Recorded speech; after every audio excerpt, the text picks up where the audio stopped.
Hello, I'm Tom Rothman of 20th Century Fox. Welcome to Fox Legacy. We're glad to have you with us. It's detestable, but that's the way it is. It's even worse in New Canaan. There, nobody can sell or rent to a Jew.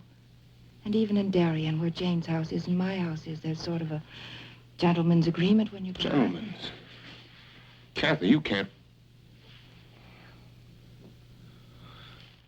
Gentleman's agreement, a polite phrase that referred to the understanding among the privileged classes after World War II that Jews were to be excluded from their converse, association and associations, not to mention their hotels, restaurants, businesses, and clubs.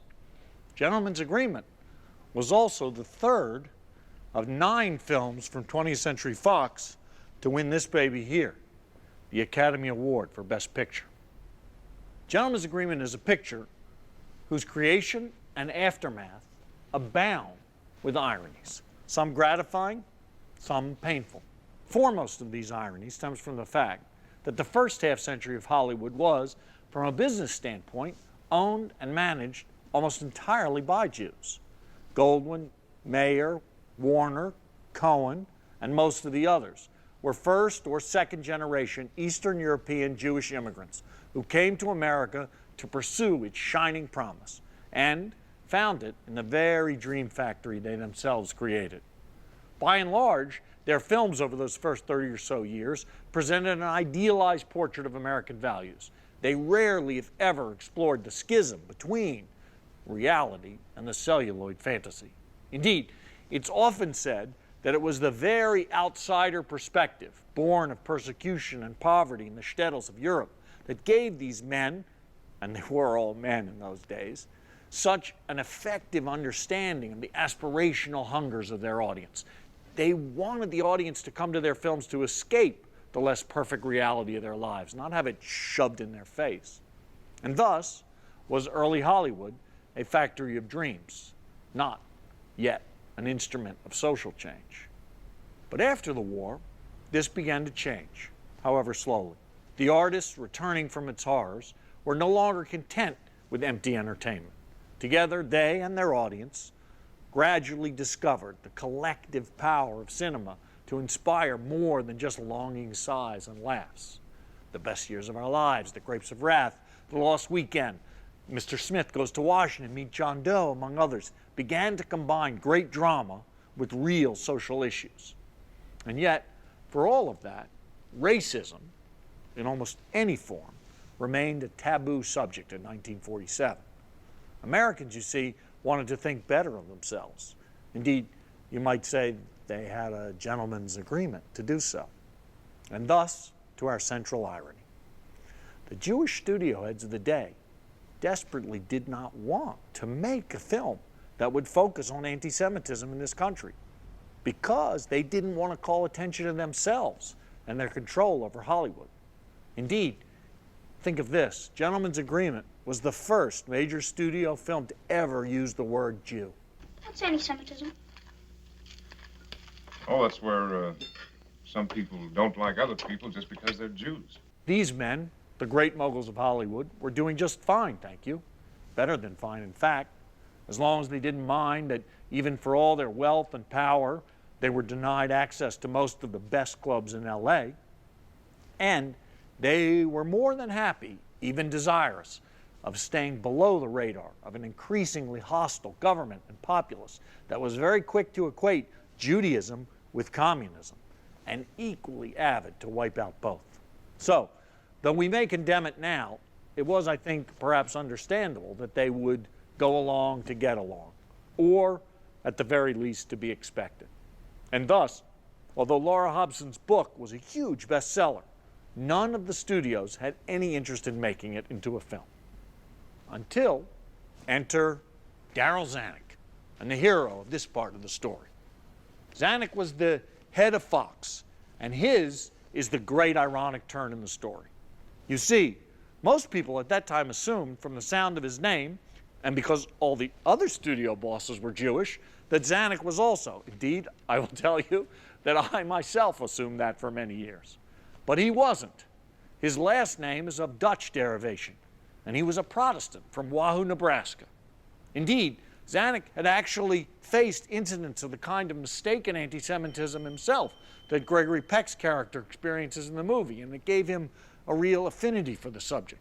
And as a Gentile, he was not afraid of the subject the way his Jewish counterparts were, several of whom, by the way, actually implored him not to make the picture.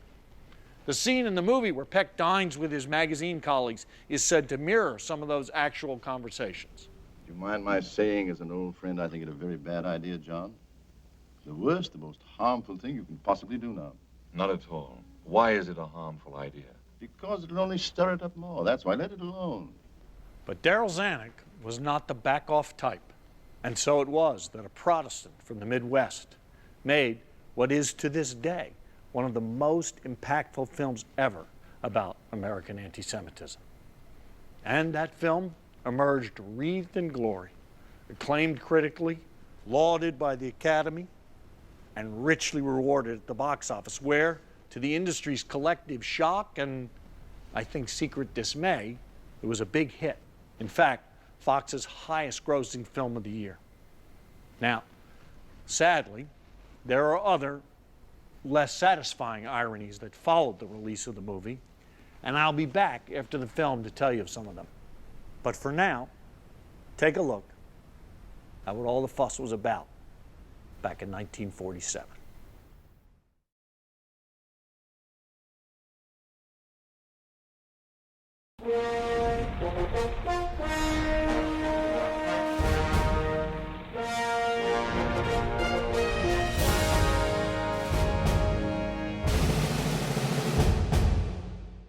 So I spoke to you of ironies in introducing the Academy Award-winning film you just saw.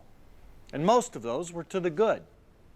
But many of the twists that followed the film were actually quite tragic. For you see, you may think the Jewish moguls who feared making the film timid or cowardly, but they were also prescient. Gentleman's Agreement, and of course many other events of the day, did indeed bring down on Hollywood the wrath of the witch hunters. The House Un-American Activities Committee, HUAC, and its member John Rankin, who once actually used the slur kike on the floor of the United States House of Representatives and received a standing ovation for it. In the words of Arthur Miller's allegorical play about the era of the Crucible, HUAC fell like an ocean upon the movie business and upon many of those involved with Gentleman's Agreement. By the way, it took nearly 50 years for a movie The Crucible to be made. Arthur Miller lived long enough to write the screenplay. Nicholas Heitner directed, and Daniel Day-Lewis and Winona Ryder starred. And it is, in my opinion, one of the overlooked masterpieces of modern American cinema. Because Fox made it, I was privileged enough to work on it, and hopefully some evening soon we'll get to tell you about it here on Fox Legacy. But in 1947, the ugliness was real, not allegorical. Anne Revere, who played Mrs. Green in the film, was called before the committee and refused to name names. She was blackballed and would not appear in another movie for 20 years. John Garfield, who plays Dave Goldman in the film you just saw and was indeed Jewish, having changed his name from Jacob Julius Garfinkel, was called, refused, blacklisted for a year, and then called again, with the FBI pressuring him to testify against his own wife. He died of a heart attack before his second hearing date. He was 39. Thus, the retaliation Gentleman's Agreement provoked could be said to have literally killed him. Best known, of course, is the calamity that followed Elie Kazan's direction of the film. He too was subpoenaed, though not until 1952. He named 8 people as having some association with communism. This infamous act of, depending on your point of view, cowardice, selfishness, pragmatism, or honesty, permanently scarred the reputation of what would otherwise have been one of the greatest directing careers of all time. Even Darryl Zanuck, the hero of the first part of our story, was not immune from the moral compromise that abounded in the storm that followed. He too succumbed to HUAC pressure and blacklisted the great Ring Lardner Jr. from Fox. The person who, in the end, probably came out the best was, in yet One last irony of our story, the one who going in seemed to have the most to lose. Many, many people close to Gregory Peck implored him not to take the role, afraid that the audience would forever think him Jewish, something actors changed their names to avoid in those days. Missing, of course, the point that the character was actually Gentile, pretending to be Jewish. But even to have been close to the J word then was thought to be a career killer. Gregory Peck didn't care. He knew it was a great part, a great love story, and he believed in making, in his words, entertainment with an idea behind it. He believed it was, again to quote him, time for his industry to take a stand on a lot of things. Instead of hanging on the tail of public opinion, he said, we should be leading it.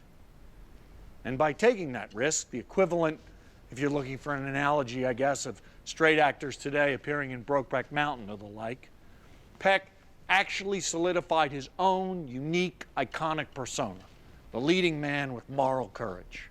Hello, Atticus Finch.